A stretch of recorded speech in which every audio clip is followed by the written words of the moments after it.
खगकुल कुलसा बोल रहा, किसलय का अंचल डोल रहा। लो यह लतिका भी भर लाई, मधु मुकुल नवल रस गागरी। बीती विभावरी जागरी, बीती विभावरी जागरी। सुप्रभातम की इस वेला में आप सभी सुधी एवं सहृदय दर्शकों का स्वागत, अभिनंदन एवं वंदन। सुप्रभातम कार्यक्रम के आज के इस अंक में मैं हूं आपके साथ गवीश द्विवेदी। आइए अविलंब आरंभ करते हैं आज का यह अंक।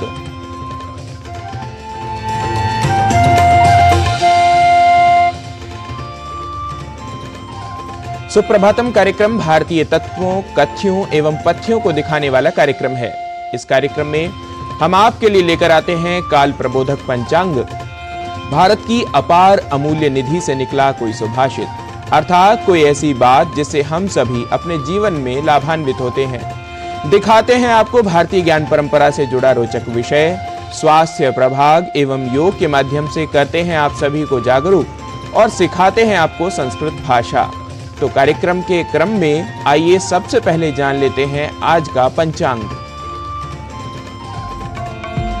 आज का पंचांग युगाब्द 5125, विक्रमी संवत 2080, शक संवत 1945, उत्तरायण, चैत्र मास, कृष्ण पक्ष, एकादशी तिथि, शुक्रवार, धनिष्ठा नक्षत्र। आज का दिन आप सभी के लिए मंगलमय हो।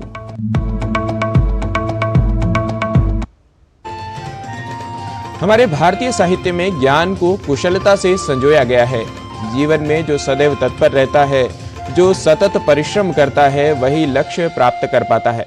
हमारे कार्यों से हमारे साथ साथ हमारे समाज व राष्ट्र भी प्रभावित होता है। अतः प्रत्येक कार्य विचार पूर्वक करना चाहिए। इसी प्रकार की बहुत सी बातें सिखाते हैं सुभाषित। आइए देख लेते हैं आज का सुभाषित। एकं विशरसो हन्ते, शस्त्रेणैकश्च बध्यते। स्वराष्ट्रं सप्रजं हन्ते,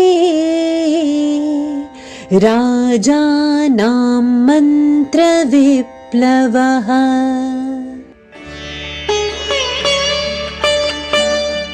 विष का रस एक को ही मारता है, शस्त्र से भी एक का ही वध होता है, किंतु मंत्रणा का प्रकाशित होना राष्ट्र और प्रजा के साथ ही राजा का भी विनाश कर डालता है।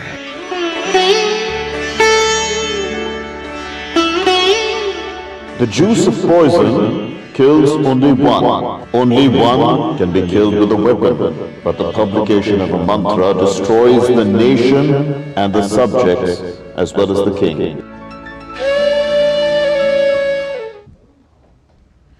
भारत में ज्ञान का एक लंबा इतिहास है। हमारी भारतीय ज्ञान परंपरा निरंतर प्रवाहमान है। इस प्रभाग में आज हम भारतीय वास्तुकला विज्ञान से परिपूर्ण राजस्थान स्थित कुंभलगढ़ के किले के बारे में बताएंगे। इस किले को the great wall of India के नाम से भी जाना जाता है। भारतीयों के द्वारा बनाया गया कुंभलगढ़ आज भी इस चीज का उदाहरण प्रस्तुत करता है कि कुंभलगढ़ न केवल सांस्कृतिक धरोहर है, अपितु ये वैज्ञानिकता का, वास्तुकला का प्रतीक भी है। आइए देख लेते हैं यह रिपोर्ट।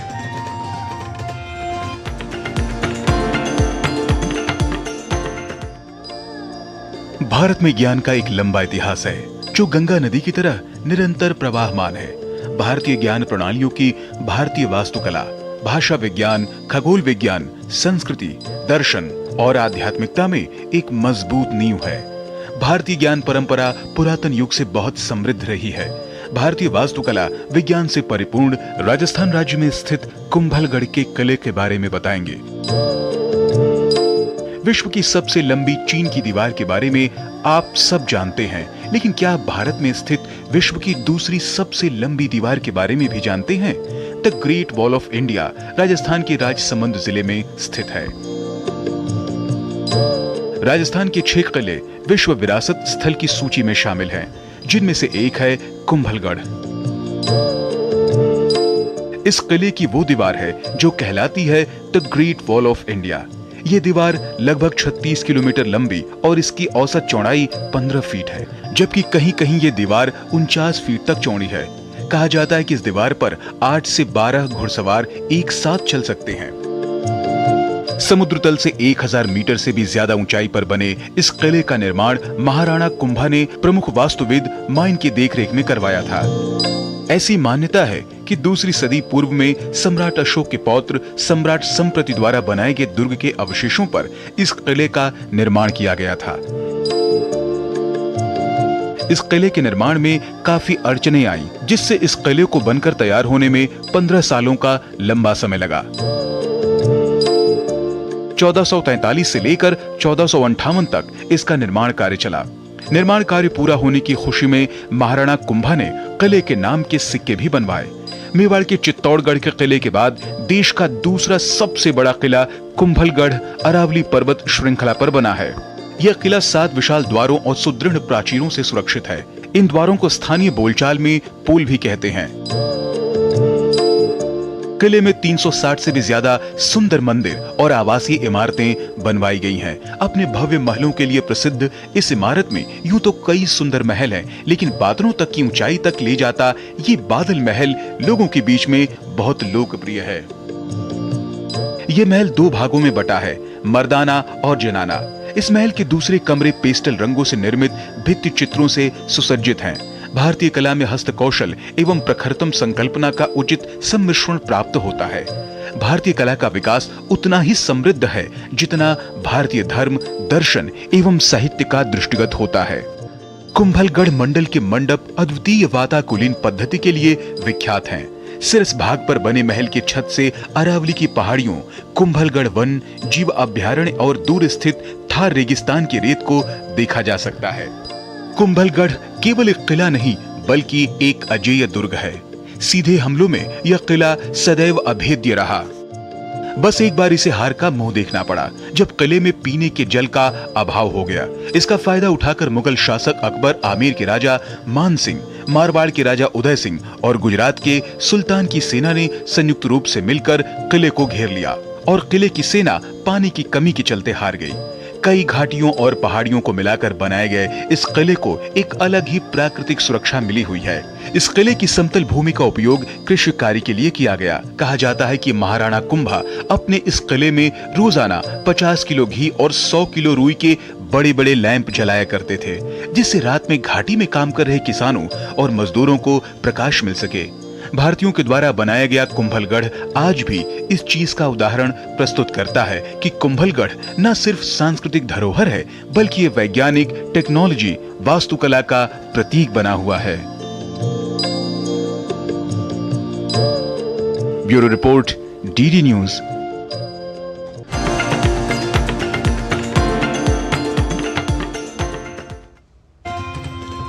और भारतीय ज्ञान परंपरा प्रभाग के बाद अब चलते हैं अपने स्वास्थ्य प्रभाग की ओर। कंजेस्टिव हार्ट फेलियर यह एक अत्यंत गंभीर स्थिति है। इस अवस्था में फेफड़ों और अन्य अंगों के लिए हृदय पर्याप्त मात्रा में रक्त नहीं पहुंचा पाता। ऐसा कई कारणों से हो सकता है। हार्ट फेलियर क्या स्थिति है और कैसे हार्ट फेलियर से बचाव किया जा सकता है, आइए जानते हैं हमारी सहयोगिनी किरण भारद्वाज की इस रिपोर्ट के माध्यम से।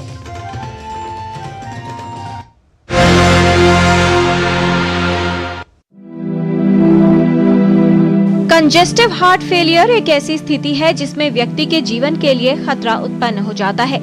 हृदय मांसपेशियों से बना एक महत्वपूर्ण अंग है जो पंप के रूप में कार्य करता है और शरीर के सभी अंगों तक ऑक्सीजन से पूर्ण रक्त संचारित करता है। कंजेस्टिव हार्ट फेलियर यानी हृदय की विफलता एक दीर्घकालीन स्थिति है जिसमें हृदय शरीर की जरूरत या आपूर्ति के मुताबिक पर्याप्त रूप से रक्त पंप नहीं कर पाता। हृदय के कुछ बीमारियां ऐसी हैं जिससे धीरे धीरे हार्ट कमज़ोर होता जाता है, जिसे कि हम हार्ट फेल कहते हैं। उसमें सबसे कॉमन कंडीशन है कोरोनरी आर्टरी डिजीज़ या हार्ट अटैक की बीमारी। इसमें धीरे धीरे हार्ट का फंक्शनिंग, जो आपको इजेक्शन फ्रैक्शन हम कहते हैं, वो 30% से कम होकर 15-20% हो जाता है। इससे हार्ट फेल हो जाता है। कई कारक हैं जो कंजेस्टिव हार्ट फेलियर के खतरे को बढ़ाते हैं, जैसे अधिक उम्र, तंबाकू उत्पादों का सेवन, कोकीन या शराब का अधिक मात्रा में सेवन, निष्क्रिय जीवन शैली अपनाना, अधिक नमक और वसा वाले खाद्य पदार्थों का सेवन करना, उच्च रक्तचाप, कॉरोनरी आर्टरी डिजीज यानी धमनी रोग, हृदयाघात या फिर कंजेस्टिव हार्ट फेलियर का पारिवारिक इतिहास, इन सभी कारकों से ये स्थिति उत्पन्न होने की संभावना बढ़ जाती है। यदि हृदय पूर्णता से कार्य नहीं करे तो समस्या का कारण बनता है। हृदय कुछ मात्रा में काम कर रहा हो, इसलिए रक्त की ये मात्रा हृदय संभाल नहीं पाता और रक्त व्यक्ति के शरीर के अन्य भागों में एकत्रित होने लगता है। अधिकांश समय ये फेफड़ों, टांगों या पैरों में एकत्रित होता है। इंसान को या मरीज को सांस फूलने लगता है, उसका बदन में सूजन आने लगती है। शुरू में यही सिम्टम होते हैं। धीरे धीरे हार्ट फेल की वजह से किडनी फेल होने लगता है, लीवर फेल होने लगता है। इसे हम हार्ट फेलियर कहते हैं। इसका इलाज शुरू में हमेशा दवाइयों से है, जैसे कि एस इनहिबिटर हैं, बीटा ब्लॉकर हैं, एंटी हाइपरटेंसिव ड्रग्स हैं या इजेक्शन फ्रैक्शन इम्प्रूव करने की कुछ दवाइयाँ हैं। हृदय विफलता के 4 चरण होते हैं। इनमें हृदय विफलता के उच्च जोखिम शामिल होते हैं। इसमें हल्के लक्षणों से शुरुआत होकर गंभीर जटिल लक्षण उत्पन्न होते हैं और व्यक्ति के जीवन के लिए खतरा साबित होते हैं। आवश्यक है कि कंजेस्टिव हार्ट फेलियर की जल्द पहचान कर सही समय पर इलाज शुरू किया जाए। देखिए, ट्रांसप्लांट जो है वो पूरे हिंदुस्तान में करीब 50 साल में 1300 हुए हैं और जो हार्ट फेलियर है वो करोड़ों में है। कितने लोग हार्ट फेलियर से मर रहे हैं। तो सबसे अच्छा तो यह है कि आपका हार्ट फेल ना हो, आप अपना लाइफस्टाइल ऐसा रखें कि आपको ये बीमारी ना हो, आपको कॉरोनरी आर्टरी डिजीज़ ना हो, और अगर हो भी जाती है तो उसका अगर आप ठीक टाइम पे ट्रीटमेंट ले लेते हैं, उसका बाईपास कर लेते हैं या दवाइयाँ भी ठीक से ले लेते हैं तो हार्ट फेल नहीं होता। तो सबसे अच्छा तो ये है कि आप अपना लाइफस्टाइल मॉडिफिकेशन या डायबिटीज़ या स्मोकिंग बंद करना या ब्लड प्रेशर का कंट्रोल करना, इन सब का अगर आप ध्यान रखें, अपना खान पान का ध्यान रखें, फैट कम लें, तो ये बीमारी ना हो। सबसे प्रिवेंशन तो हमेशा क्योर से बेटर रहा ही है। इस स्थिति से बचाव के लिए उन कारकों के खतरे को कम करना आवश्यक है जिनसे कंजेस्टिव हार्ट फेलियर की संभावना हो सकती है। कॉरोनरी धमनी रोग, उच्च रक्तचाप, मधुमेह और मोटापा, ये सभी उन स्थितियों में शामिल है जो कंजेस्टिव हार्ट फेलियर की स्थिति के लिए जिम्मेदार हो सकता है। दिल की विफलता को रोकने का उत्तम तरीका है कि ऐसे कारकों से बचाव किया जाए और समस्या हो तो उसका सही प्रबंधन और इलाज लिया जाए। याद रखिए, कंजेस्टिव हार्ट फेलियर एक गंभीर स्थिति है और जानलेवा साबित हो सकती है, इसलिए इससे बचाव करें। यदि कंजेस्टिव हार्ट फेलियर हो जाए तो इसका सही इलाज करवाएं। किरण भारद्वाज, डीडी न्यूज।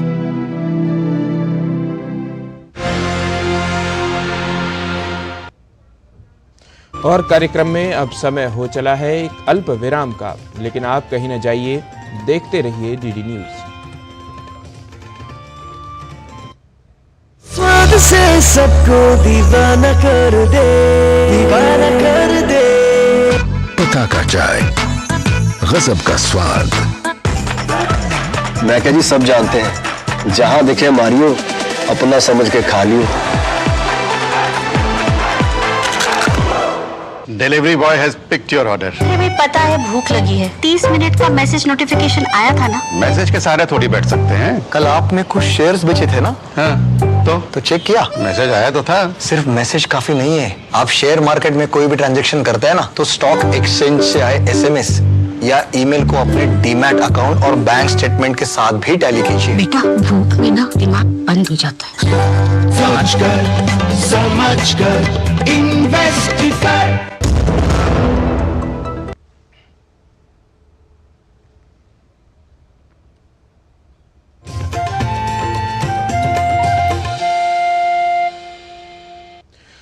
और विराम के बाद आप सभी का पुनः एक बार स्वागत। आसन, प्राणायाम, ध्यान आदि का सदा से ही मानव जीवन पर विशेष प्रभाव रहा है। आसनों एवं प्राणायामों का निरंतर अभ्यास हमारी बहुत सी समस्याओं को दूर करता है, साथ साथ हमारे मन, मस्तिष्क एवं शरीर को भी ठीक रखता है। हमारे कंधों में कई बार समस्या होती है, इनकी गतिशीलता बनाए रखने के लिए कौन कौन से आसन प्राणायाम हमें करने चाहिए, देखते हैं आज के इस योग प्रभाग में। नमस्ते, मैं नेहा जाफरकर। आज हम देखेंगे कंधों की गतिशीलता बढ़ाने के लिए हम कौन से योगासन कर सकते हैं। सबसे पहले हम शुरुआत करेंगे द्विकोणासन से। इसके लिए हम पैरों के बीच में एक पैर जितना अंतर लेंगे, दोनों हाथों को पीछे करके हाथों की उंगलियों को एक दूसरे से पकड़ लेंगे। पीठ सीधी रखें, सांस अंदर और सांस छोड़ते हुए आगे की तरफ झुकेंगे और फिर दोनों हाथों को ऊपर उठाएंगे। यहाँ हम 5 से 10 सांसों तक रुक सकते हैं और फिर हाथ नीचे करके सांस भरते हुए ऊपर आ जाएंगे। अब हम बढ़ेंगे दूसरे आसन की तरफ, जो है गौमुख आसन। इसके लिए हम नीचे बैठ जाएंगे। इसके लिए हम दाएं पैर को बाएं पैर के ऊपर लेंगे और दायां हाथ ऊपर से पीछे की तरफ, बायां हाथ नीचे से पीछे की तरफ लेकर दोनों हाथों की उंगलियों को पकड़ लेंगे। हम यहाँ 1 से 2 मिनट तक रुक सकते हैं और फिर दोनों हाथों को छोड़कर हम ये दूसरी तरफ भी करेंगे। ये थे कुछ आसन जो कंधों की गतिशीलता बढ़ाने के लिए हमारी मदद करते हैं। इसके बारे में और जानकारी हमारी गुरुमा डॉक्टर हंसा जी योगेंद्र से जानेंगे। नमस्कार। फ्रोजन शोल्डर बहुत कॉमन प्रॉब्लम हो गया है आजकल, क्योंकि लोग आगे झुककर बैठकर और काम करते रहते हैं, हाथ एक ही पोजीशन में रहती है। तो जरूर है कि थोड़ा हाथों की मोबिलिटी हमेशा चालू रखें। बैठे बैठे भी हाथ को गोल घुमा लिया, कुछ हाथ को इधर उधर खींच लिया, बहुत ज़रूरी है। एक्टिव रहेंगे हाथ से तो फ्रोजन शोल्डर नहीं होगा। बहुत दूसरी बात ध्यान रखने जैसी है कि हम खाने में बहुत हाई प्रोटीन ना लें। नॉर्मल बैलेंस प्रोटीन डाइट हो। नॉर्मल बैलेंस डाइट में सब्जियां, फल ये तो आते ही हैं। ग्रीन लीफी वेजिटेबल जैसे केल है, दूसरी सब चीज़ें हैं, वो लेनी ज़रूरी है। साथ में ज़रूरी है कि कड़वी चीज़ें थोड़ी ली जाए, क्योंकि फ्रोजन शोल्डर का कनेक्शन डायबिटीज़ के साथ भी बहुत है और इसे डायबिटीज़ का भी ना हो तो थोड़ा सा यहाँ ध्यान दे दीजिए। आंवला ज़रूर रोज लीजिए और सोते वक्त थोड़ा सा आरामी सोना ज़रूरी है। बहुत नरम गद्दा भी नहीं मगर बहुत कड़क गद्दा भी नहीं। बस ध्यान रखें, सब ठीक हो सकता है। नमस्कार।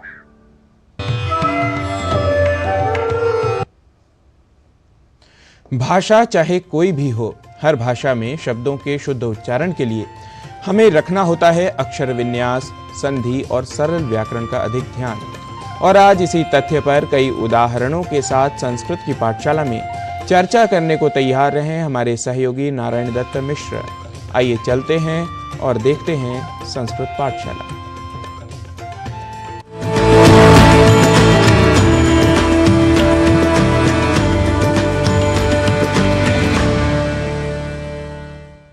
नमो नमः।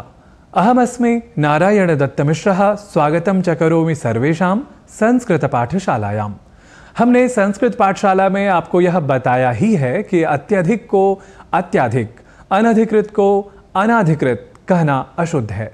और हमने यह भी बताया है कि कई बार उस शब्द के अक्षर विन्यास को न जानने की दशा में हम यह सोचकर कि अत्याधिक, अनाधिकृत बोलना ही शुद्ध है और फिर इसी गलत सिद्धांत या संस्कार का प्रयोग करते हुए कई शब्दों में भी ऐसे ही अतिरिक्त रूप से अ या आ जोड़ लेते हैं और कई गलत शब्दों का प्रयोग करते ही जाते हैं। तो आज जान लेते हैं ऐसे ही कुछ और शब्दों को जहां हम यदि रख लें अक्षर विन्यास, संधि या शब्दगत व्याकरण का ध्यान, तो हम कर सकेंगे अशुद्ध से शुद्ध शब्दों की ओर प्रयाण और तभी हम सभी को हो सकेगा विशुद्ध शब्दों का अधिक संज्ञान। तो देखिए, एक शब्द है अध्यात्म, जिसे हम में से कई लोग आध्यात्म ऐसा लिखते और बोल भी जाते हैं। वस्तुतः अध्यात्म शब्द ही सही होता है, शुद्ध होता है।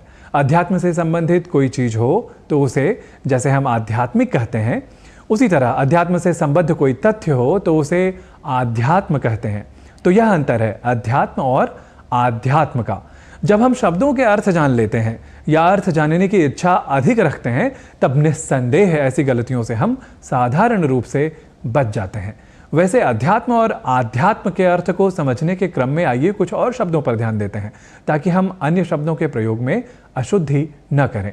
देखिए, एक शब्द है समाज, और जब समाज से संबंधित किसी चीज या तथ्य के बारे में एक शब्द के प्रयोग के साथ कहना हो तो हम कहते हैं सामाजिक, जिसे हम सामाज भी कह सकते हैं। जरूर यह हिंदी या अन्य प्रादेशिक भाषाओं में एक प्रचलित शब्द नहीं है, पर संस्कृत पाठशाला में आप यह जान लें कि समाज और सामाज इन दो शब्दों का प्रयोग हम कर सकते हैं, और ऐसा जानते ही समाज के अर्थ में समाज का प्रयोग जैसे हम नहीं कर सकते, वैसे ही अध्यात्म के अर्थ में आध्यात्म यह प्रयोग भी नहीं कर सकते। यह स्वयं जानकर हम दूसरों को भी बता सकते हैं।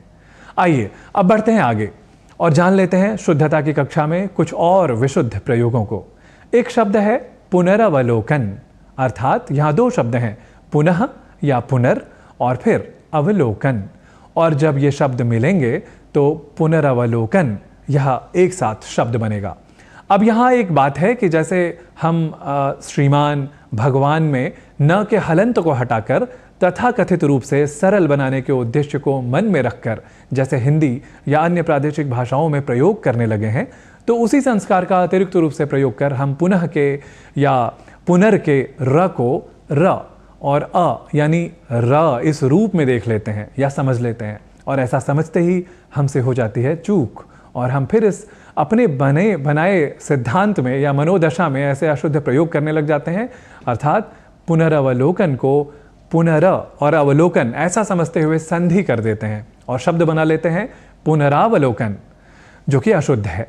ऐसे ही शब्द है पुनरुद्धार, जिसे हम गलती से पुनरोद्धार इस रूप में आजकल प्रयोग करने लग गए हैं। हम ऐसा बहुत बार देखते हैं, सुनते हैं, जबकि हम यह जान चुके हैं अब कि यहाँ मूलतः दो शब्द हैं। एक शब्द है पुनर्, न कि पुनर, र पूरा नहीं है यहाँ पर। एक शब्द है पुनर् और दूसरा शब्द है उद्धार, और जब दोनों शब्द मिलेंगे तो फिर क्या बनेगा? पुनरुद्धार ऐसा नहीं बनेगा, पुनरुद्धार बनेगा। देखिए, यहाँ यह ध्यान रखने वाली बात है कि पुनर् में र जो है वो बिना स्वर के है, यानी वह हलंत है। र ऐसा अस्वर के साथ नहीं है, तो ऐसे में पुनरुद्धार यह शब्द नहीं बन सकेगा। पुनरुद्धार यही शुद्ध रूप शब्द का होगा। हाँ, यहाँ भ्रम हो सकता है जीर्णोद्धार शब्द के स्मरण से या शब्द साम्य की वजह से। संभवतः हम में से कई लोग अनजाने में या अनवधान युक्त मनोदशा में या भाषा के कुछ प्रयोगों को अन्यत्र लेकर या गलती से समझकर अनुकरण करने की वजह से ऐसा कर लेते हैं। तो कहने का भाव यह है कि ऐसा समझना गलत है, और इसलिए जीर्णोद्धार की तरह पुनरोद्धार कहना या लिखना अशुद्ध है। यानी जीर्ण और उद्धार की तरह पुनर् और उद्धार, यहाँ ऐसे दो शब्द नहीं है। अर्थात पुनर् और उद्धार इन दो शब्दों की जब संधि होगी तो शब्द पुनरुद्धार ही बनेगा। आप ऐसे ही शब्दों के प्रयोग में अपने विवेक का अधिक से अधिक प्रयोग करते रहें और संस्कृत सीखने की प्रक्रिया में शुद्ध उच्चारण और लेखन आरंभ में अधिक से अधिक जानते रहें। इसी निवेदन के साथ संस्कृत पाठशाला की आज की कक्षा में इतना ही। नमो नमः, पुनर्मिलामः।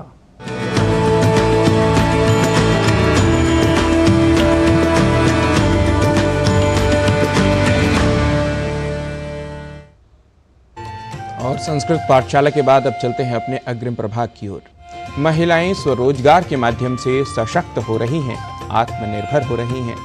अब तक जो काम पुरुषों के माने जाते थे, आज महिलाएं उन सभी क्षेत्रों में अपनी प्रतिभा दिखाते हुए अपनी आर्थिक स्थिति को उत्कृष्ट बना रही हैं। आइए जान लेते हैं इस प्रेरक समाचार के माध्यम से। मिलिए दुर्ग जिले के गानाडीह गांव की इन महिलाओं से। ये महिलाएं सशक्त हैं, समर्थ हैं, जागरूक हैं और दूसरी महिलाओं के लिए मिसाल भी हैं।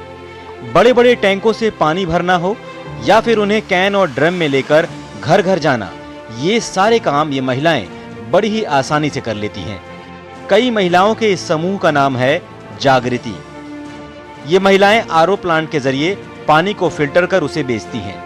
रोजाना ये महिलाएं पानी के 50 से 60 केन की बिक्री कर लेती हैं, जिससे उन्हें करीब 25,000 रुपए प्रति माह की आमदनी भी हो रही है। पानी की सप्लाई के लिए उनके पास स्वयं का ई रिक्शा भी है, जिसे वो स्वयं ही चलाती हैं और गंतव्य तक पानी पहुंचा कर आती हैं। क्षेत्रों की दुकानें हों, शासकीय कार्यालयों, शादी, विवाह और अन्य पार्टी जैसे कार्यक्रमों में इनके पानी की अच्छी खासी मांग है। गांव में ये दुकान है, वहाँ भी हम डिलीवरी कर देते हैं। हर रोज एक डब्बा जैसे दुकान में छोड़ देते हैं। और में जैसे कि राशि आते और में हम बहुत मदद मिलते, सहायता मिलते, मलिका मल्ला हम अच्छा से पढ़ा लिखा सकते हैं। और हमारे घर में भी हम कुछ काम रहते वो में अपना सहयोग दे सकते हैं वो काम के पैसा से। अब बहुत आसानी होते कि समूह चलाए, समूह से हवन हम जुड़े हुए हैं और प्राण में भी जुड़े हुए हैं, ओकर से हमारा बहुत लाभ मिलते। क्षेत्र की परियोजना अधिकारी गीता साहू बताती हैं कि पानी का कारोबार कर समूह की महिलाओं को आमदनी सालाना 2 लाख रुपए से अधिक की हो रही है। एक खेचरी यूनिट है और एक मुर्गी फार्म है और पानी का, तो इसमें महिलाएं उत्सुक होकर कार्य कर रही है और उनको अच्छे खासा आमदनी प्राप्त हो रही है। महिलाओं का मानना है कि यह एहसास ही काफी सुखद है कि अब उन्हें छोटी छोटी चीजों के लिए घर के पुरुषों पर निर्भर नहीं रहना पड़ता। आज ये महिलाएं इलाके में सभी के लिए एक मिसाल बन रही हैं। गुड न्यूज जज्बा इंडिया के लिए छत्तीसगढ़ से ब्यूरो रिपोर्ट, डीडी न्यूज। तो इस प्रकार विविध प्रभागों को देखकर आज के इस अंक को यहीं करते हैं समाप्त। पुनः नए विषयों को लेकर होंगे आपके समक्ष उपस्थित। तब तक के लिए मुझे व मेरे सभी सहयोगियों को दीजिए अनुमति। नमस्कारः, शुभ दिनम्।